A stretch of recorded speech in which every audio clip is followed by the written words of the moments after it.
Ladies and gentlemen, the world is witnessing a chain of rare and extreme weather events stretching from the Caribbean Sea all the way to the North Atlantic. A storm named Melissa, which just a few days ago was a weak low-pressure area south of Jamaica, has now become a historic super hurricane, making 3 landfalls in less than 48 hours, first in Jamaica, then in Cuba, and next, very likely, in the Bahamas, before possibly threatening Bermuda and even Newfoundland, Canada. Meanwhile, across the United States mainland, a massive cold air mass from Canada is surging southward, set to bring the coldest temperatures in more than half a year. One side of the planet faces storm surge, floods, and roaring winds. The other braces for early frost, freezing rain, and the first snowfalls of the season. Together, these extremes are turning the global weather map into chaos and reminding us that the power of nature is never to be underestimated. According to the latest update from the National Hurricane Center, NHC, the eye of Hurricane Melissa is currently positioned over eastern Cuba, about 250 kilometers south of the Bahamas. Maximum sustained winds are near 185 kilometers per hour, gusting over 200 km/h, making it a strong Category 3 storm on the Saffir-Simpson scale. The central pressure is at 955 HPA, meaning that despite weakening after interacting with Cuba's mountainous terrain, Melissa remains a very powerful hurricane. Late last night, Melissa made landfall in Santiago de Cuba province, marking its second landfall in just one day after devastating Jamaica as a Category 5 monster storm. Satellite imagery shows the eye partially torn apart, yet the core convection remains symmetric and organized, a sign that the storm still holds tremendous energy. In areas such as Guantanamo, Granma, and Las Tunas, rainfall has exceeded 300 millimeters in just 12 hours, while storm surges of 3 to 4 meters have isolated coastal communities. The Cuban Meteorological Institute confirmed wind gusts up to 204 km/h, causing extensive roof damage, downed power lines, and uprooted trees. Nearly 100,000 residents have been evacuated from coastal and mountainous zones. Fortunately, due to strong preparedness, no major casualties have been reported so far. Rescue teams have worked through the night to move families to shelters. Meteorologists note that the Sierra Maestra mountain range helped disrupt Melissa's inner core, causing temporary weakening, but this respite won't last long. Once over open waters with sea surface temperatures of 29 to 30 degrees, Melissa is expected to re-intensify before striking the Bahamas. The latest forecast path shows Melissa moving away from Cuba this afternoon and approaching Acklins, Crooked Island, and Long Island in the Bahamas between 7 and 9 p.m. local time. If confirmed, this would mark 3 consecutive landfalls in under 2 days, a historic rarity in Atlantic records. The southeastern Bahamian Islands are already feeling wind gusts of 80, 100 mph, 130 km/h. Slow movement means prolonged rainfall, storm surge, and high waves. Meteorologists warn that Long Island will likely take the brunt of the storm, possibly experiencing the northern eye wall. Even islands not directly under the eye will face severe impacts, as Melissa's wind field extends over 250 kilometers.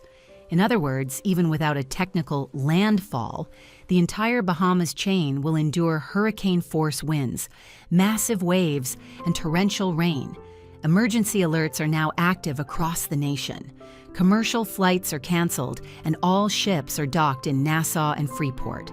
Residents are urged to reinforce homes, stock up on supplies for at least 3 days, and stay indoors. For smaller islands like Crooked and Ragged, evacuation is nearly impossible.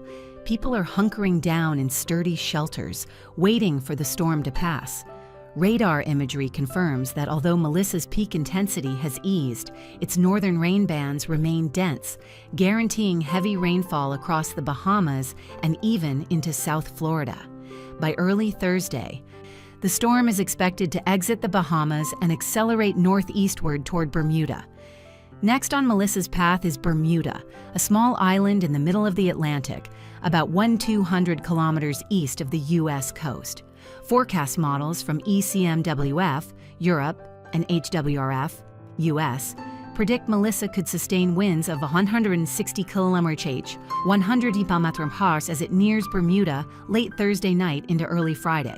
The local government has already issued a hurricane warning. Schools and government offices will close Thursday afternoon, and residents are urged to secure windows, prepare backup power, and stay away from beaches where waves could reach 6 to 8 meters. Bermudians are seasoned storm survivors, having weathered Imelda in September and Franklin earlier this season. But Melissa poses a serious test. The most dangerous period is expected between 11 p.m. Thursday and 8 a.m. Friday, when the eye passes about 100 km northwest of the island. Gusts may hit 120, 130 km/h, with rainfall of 150 to 200 mm, leading to flooding and power outages. Thankfully, Bermuda's infrastructure is robust, designed to withstand Category 3 hurricanes. Even so, tree damage, roof losses, and power failures are likely.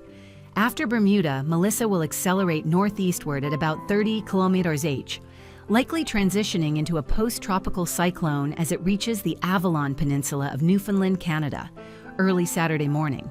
Though it will no longer be a hurricane by definition, it could still produce gusts up to 140 km/h, 85 mph, and rainfall of 80 120 mm near St. John's.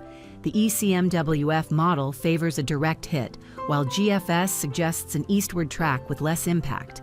Still, authorities in Newfoundland and Labrador are being urged to prepare, trim trees, secure roofs, and stock fuel, as this could be Canada's strongest storm of 2025, marking the dramatic end to one of the most intense Atlantic hurricane seasons in years. After Newfoundland, Melissa will merge with the polar jet stream and dissipate over the North Atlantic, ending a journey of more than 3,000 kilometers from the Caribbean. While Caribbean nations battle the hurricane, the United States faces an opposite weather extreme: cold rain, frost, and early snow. A low-pressure system moving from Mississippi into the Ohio Valley is bringing widespread showers and thunderstorms. From Kentucky, Tennessee, Georgia, Alabama to Virginia and Maryland, skies are cloudy with scattered downpours and lightning. The Northeast, including New Jersey, Pennsylvania, New York, and New England, will see steady rain over the next 2 days. According to the National Weather Service, NWS, a low risk of isolated tornadoes exists in eastern North Carolina and southeastern Virginia this afternoon, as Melissa's outer moisture interacts with cooler northern air. Out west, another low is sweeping across the Great Plains and Midwest, delivering strong winds and cold temperatures. States like the Dakotas, Minnesota, Wisconsin, and Iowa are under frost advisories, while Montana, Idaho, and Oregon are seeing light mountain snow. The biggest chill, however, will strike Texas and the Gulf Coast, where overnight lows may dip near freezing, with some northern rural areas dropping to 1 to 2 degrees Celsius, 28-30 degrees. It will be the deepest cold snap in over 6 months, signaling that winter is knocking early across the U.S., nearly 2 weeks ahead of the seasonal average. According to the U.S. Climate Prediction Center, the next 7 to 10 days will feature sharp contrasts across North America. The west and central U.S. will stay 5 to 8 degrees below average, while the southeast and Florida remain warm and dry. Meteorologists also note that the Madden-Julian Oscillation, MJO, is shifting from a suppressed sinking phase to an active rising phase, potentially reviving tropical activity in the Caribbean and Western Atlantic between November 15. However, no immediate signs of new storms are present. In the eastern Pacific, only a decaying low remains off Mexico, while Hawaii sees calm winds and scattered showers. Farther north, Canada's prairie provinces, Alberta, Saskatchewan, and Manitoba, are preparing for 5-10 cm of snow this weekend. Altogether, these patterns reveal a planet in transition, from the end of hurricane season into the onset of winter, where hot, cold, wet, and dry air masses collide, creating an unrelenting series of extremes. Beyond the science and data, millions of people are living the reality. In Jamaica, entire neighborhoods lie in ruins. In Cuba, families sit beside broken walls, waiting for the lights to return. And in the Bahamas, children peer through dark windows as the wind screams outside. These images remind us that despite all advances in forecasting, nature still holds the final word. Yet within every storm, there are stories of courage and compassion, rescue teams working through the night, neighbors sharing water, flashlights and prayers. Hurricane Melissa will pass. But what it leaves behind is more than destruction. It's a powerful reminder of humanity's fragility before nature, and of how every small act of kindness can carry great meaning. As written in 1 Corinthians 15:58, "Therefore, my dear brothers and sisters, stand firm. Let nothing move you.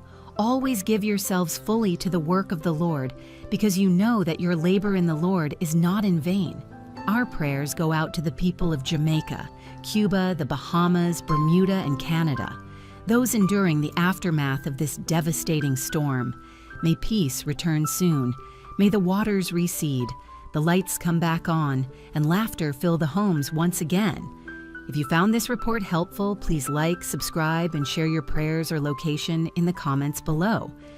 We'll continue to bring you the latest updates, not only on Melissa, but also on the incoming cold outbreak across the United States. Thank you for joining us. Wishing you peace, strength, and faith. God bless you all.